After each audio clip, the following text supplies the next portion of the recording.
আজই ডাউনলোড করুন আর এনজয় করুন আপনার পছন্দের শো।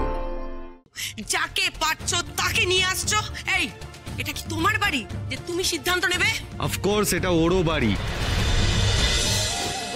যাই হোক, অনেক অনেক রাত হয়ে গেছে তো, আমার জন্য তোমাদের অনেক দেরি হয়ে গেল। তোমরা এবার এগো। হ্যাঁ, অনেক বছর পর তোমার সাথে দেখা হলো সাক্ষ্য, খুব ভালো লাগলো। তোমরা তোমরা দুজন খুব ভালো থাকবে। হ্যাঁ, আমি আমি আসি। আরে দাঁড়াও দাঁড়াও দাঁড়াও দাঁড়াও দাঁড়াও, কোথায় যাবে তুমি এখন? জানি না আরশি, দেখি ভগবান কি লিখেছেন কপালে। এটা কোনো কথা হলো? তুমি রাতের বেলা রাস্তায় রাস্তায় ঘুরে বেড়াবে? দাঁড়াও, তুমি এক সেকেন্ড দাঁড়াও। স্যার বলছি, আমি একটা কথা ভাবছিলাম, আমার মতে আজকের রাতটুকু উপনীতাদি বরং আমাদের বাড়িতেই থাকুক, কালকে না হয় কোনো ব্যবস্থা করে নেব আমরা। বাড়ি মানে আমাদের বাড়ি? হ্যাঁ স্যার, নাহলে এত রাতে কোথায় নিয়ে যাব বলুন? কিন্তু না না আরশি, তার কোনো দরকার নেই। আমি আমি তো ওই লোকটার হাত থেকে বেঁচে গেছি, তোমরা তোমাকে বাঁচিয়ে নিয়েছো, সেটাই অনেক। এবার আমি নিজের ব্যবস্থা ঠিক নিজে কিছু একটা করে নেব। তা বললে হয় নাকি? কথা বাড়িয়ে কাজ নেই, চলো আমাদের বাড়ি চলো।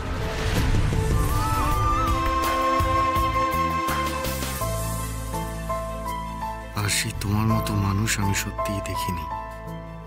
অনেক বড় হবে তুমি। কি হচ্ছে?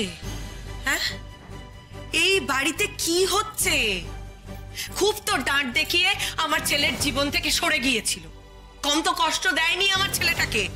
নাও এবার ঠেলা বোঝো, ভগবান আছেন ওপরে, না ভগবান আছেন। মা, এসব পুরনো কথা তোলার কি দরকার এখন? কেন তুলবো না রে? আমি কি কিছু ভুল বলেছি? আমি জানি উপনীতাকে এই বাড়িতে নিয়ে আসার সিদ্ধান্ত তোর নয়, আরশির। ও যা খুশি তাই করে যাবে, যা খুশি। হ্যাঁ, এই আমার বাড়িটাকে তুমি ধর্মশালা ভেবে নিয়েছো, যাকে পাচ্ছ তাকে নিয়ে আসছো। এই, এটা কি তোমার বাড়ি যে তুমি সিদ্ধান্ত নেবে? অফকোর্স এটা ওরও বাড়ি।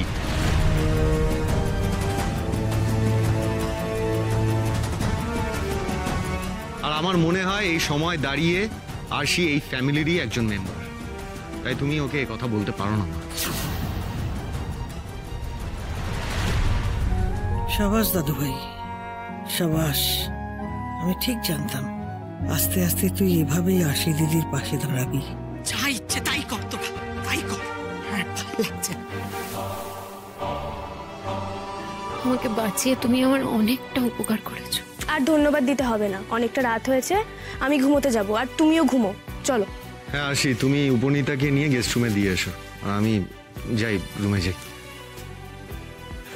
চলো ঠাম্মি, তুমিও শুয়ে পড়ো, আজ অনেকটা লেট হয়ে গেল তোমার।